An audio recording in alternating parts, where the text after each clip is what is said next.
Hello everyone, and welcome to this week's edition of the Furs, Feathers, and Fangs Creature Feature, a weekly series in which I talk about some of the amazing animals we get to share this planet with.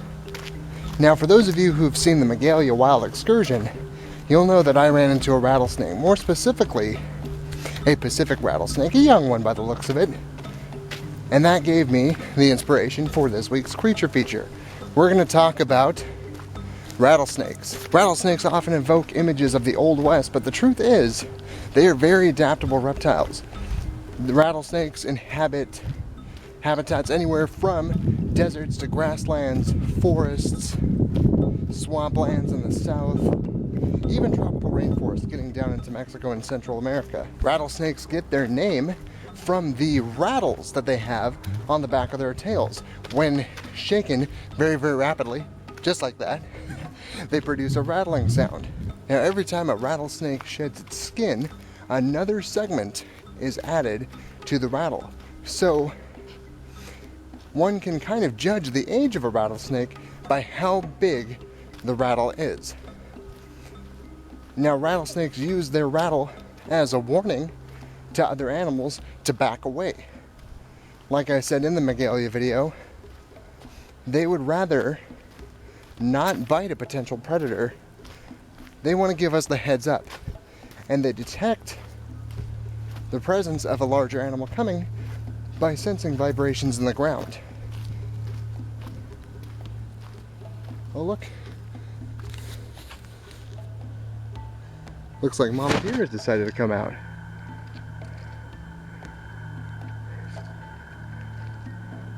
And there are her little guys. That's pretty awesome. Same deer that I saw when I did my wild excursion video. They must have known I wasn't out here looking for them. Oh my gosh. And look at this.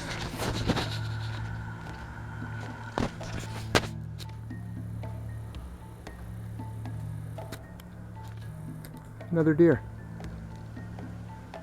That's pretty awesome.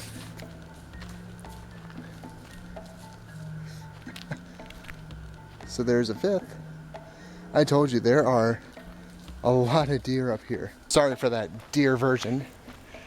I know that's not a good one. I won't do that again.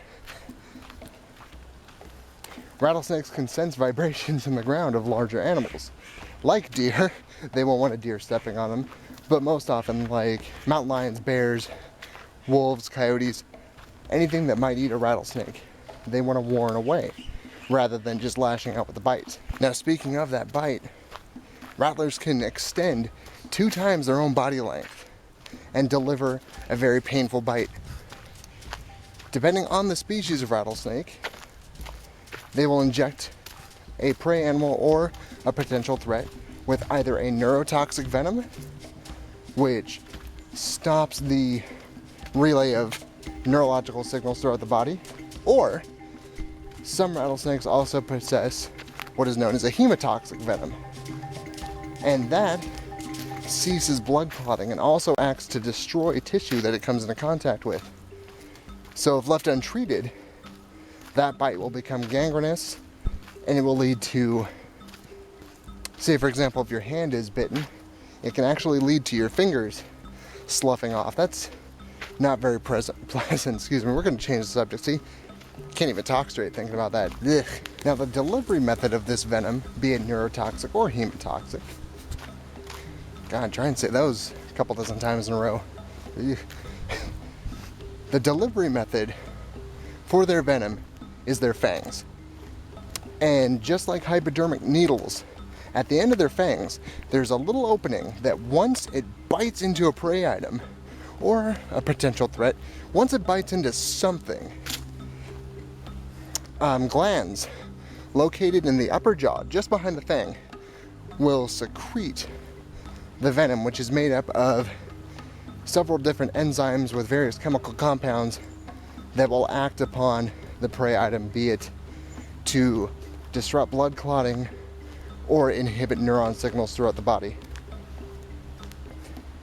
And for example, if it does bite a prey item, it'll lash out, bam, tag the squirrel or the mouse, rat, gopher, small lizard, even other snakes, it'll tag that animal, and using the pits that it has right about here on its face, it can sense the heat signature. So all it has to do is bite and then wait for its prey to fall.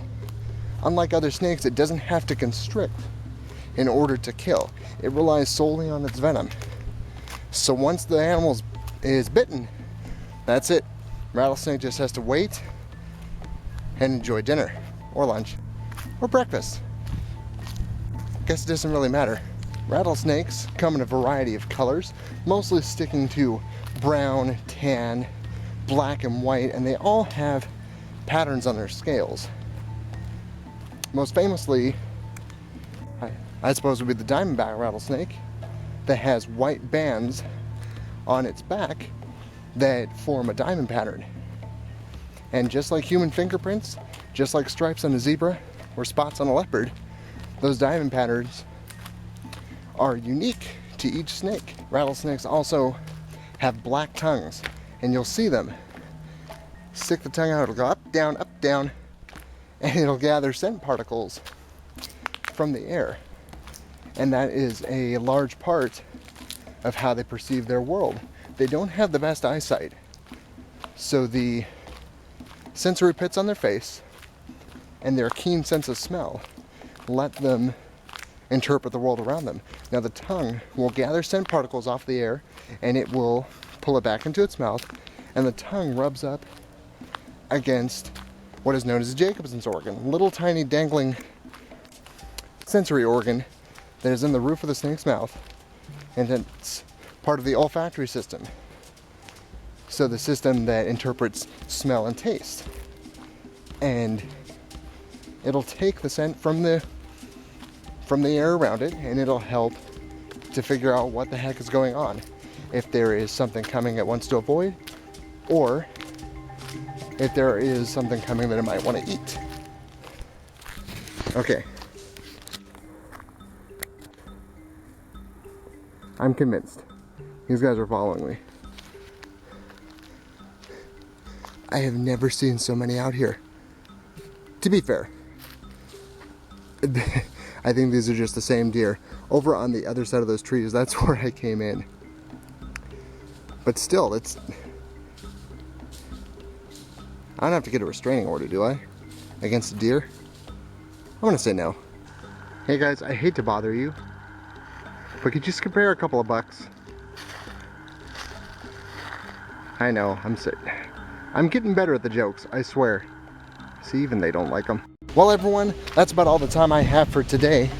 I sure hope that you enjoyed this creature feature on rattlesnakes. If you want a little bit more info on rattlers, because I didn't cover nearly everything there is to know about them, I'll leave a little bit of info down in the description. If you like the creature features, the wild excursions, you can subscribe to the channel. Quimby, would you do the honors? Thanks, Quimby. Appreciate you. You can also follow Furs, Feathers, and Fangs on Facebook at facebook.com/Furs, Feathers, and Fangs. Is there anything else I should tell you guys? Oh yeah, have a good day. Wait, no. That's not right, excuse me. Have a wild day. That's how we end things here on the Furs, Feathers, and Fangs channel. Have a wild day, everyone.